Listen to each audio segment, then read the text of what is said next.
Hello guys, welcome back my new video. तो आपका बहुत बहुत स्वागत है मेरी नई वीडियो में। तो आज की इस वीडियो में हम ईद का कहानी का जो हमारे बहुत सारे पार्ट हो चुके थे, तो उसका अगला पार्ट हम स्टार्ट करेंगे, क्योंकि ये कहानी जो बहुत लंबी है।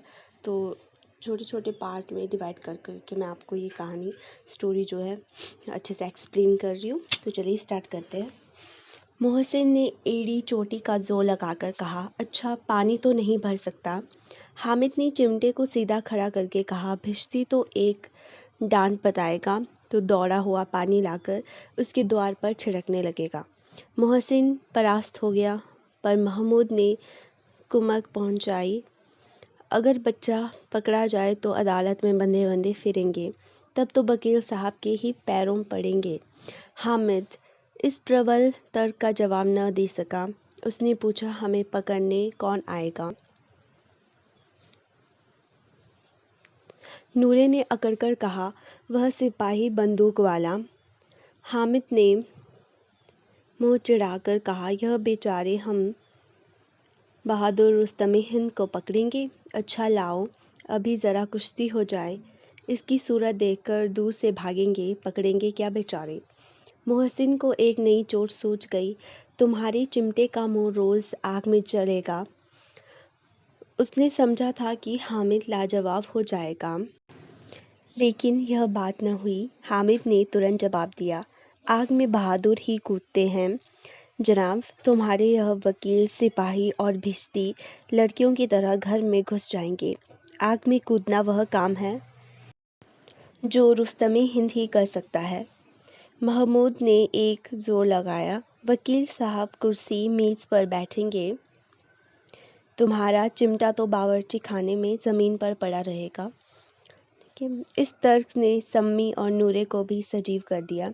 कितने ठिकाने की बात कही है।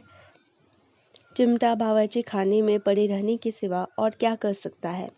हामिद को कोई फड़कता हुआ जवाब न सूझा, तो उसने धांधली शुरू की, मेरा चिमटा बावर्ची खाने में नहीं रहेगा। वकील साहब कुर्सी पर बैठेंगे तो जाकर उन्हें ज़मीन पर पटक देगा और उनका कानून उनके पेट में डाल देगा।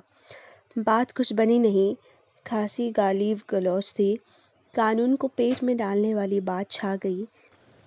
ऐसी छा गई थी कि तीनों सूरमा मुंह ताकते रह गए, मानो कोई धलेचा कनकौआ किसी गड़े वाले कनकौए को काट गया हो। कानून मुंह से बाहर निकलने वाली चीज़ है, उसको पेट के अंदर डाल दिया जावे, बेतुकी सी बात होने पर भी कुछ नयापन रखती है। हामिद ने मैदान मार लिया, उसका चिमटा रुस्तमे हिंद है। अब इसमें मोहसिन, महमूद, नूरे, सम्मी किसी को भी आपत्ति नहीं हो सकती। विजेता को हारने वालों से जो सत्कार मिलना स्वाभाविक है, वह हामिद को भी मिला। औरों ने 3-3, 4-4 आने पैसे खर्च किए, पर कोई काम की चीज़ न ले सके। हामिद ने 3 पैसों में रंग जमा लिया। सच ही तो है, खिलौनों का क्या भरोसा, टूट फूट जाएंगे। हामिद का चिमटा बना रहेगा वर्षों। संधि की शर्त तय होने लगी। मोहसिन ने कहा, ज़रा अपना चिमटा दो, हम भी देखें। तुम हमारा भिश्ती लेकर देखो। महमूद और नूरे ने भी अपने अपने खिलौने पेश किए। हामिद को इन शर्तों के मानने में कोई आपत्ति न थी। चिमटा बारी बारी से सबके हाथ में गया और उनके खिलौने बारी बारी से हामिद के हाथ में आए। कितने खूबसूरत खिलौने हैं। हामिद ने हारने वाले के आंसू पोंछे, मैं तुम्हें चिढ़ा रहा था सच। यह लोहे का चिमटा भला इन खिलौनों की क्या बराबरी करेगा, मालूम होता है। अब बोले। लेकिन मोहसिन की पार्टी को इस दिलासे से संतोष नहीं होता। चिमटे का सिक्का खूब बैठ गया है, चिपका हुआ टिकट अब पानी से नहीं छूट रहा है। मोहसिन, लेकिन इन खिलौनों के लिए कोई हमें दुआ न देगा, उल्टे मार न पड़े। अम्मा ज़रूर कहेंगे कि मेले में मिट्टी के खिलौने तुम्हें मिले। हामिद को स्वीकार करना पड़ा कि खिलौनों को देखकर किसी की माँ इतनी खुश न होंगी जितनी दादी चिमटे को देखकर होंगी। 3 पैसों ही में तो उसे सब कुछ करना था, और उन पैसों के इस उपयोग पर पछतावे की बिल्कुल ज़रूरत न थी। फिर अब तो चिमटा रुस्तमे हिंद है और सभी खिलौनों का बादशाह।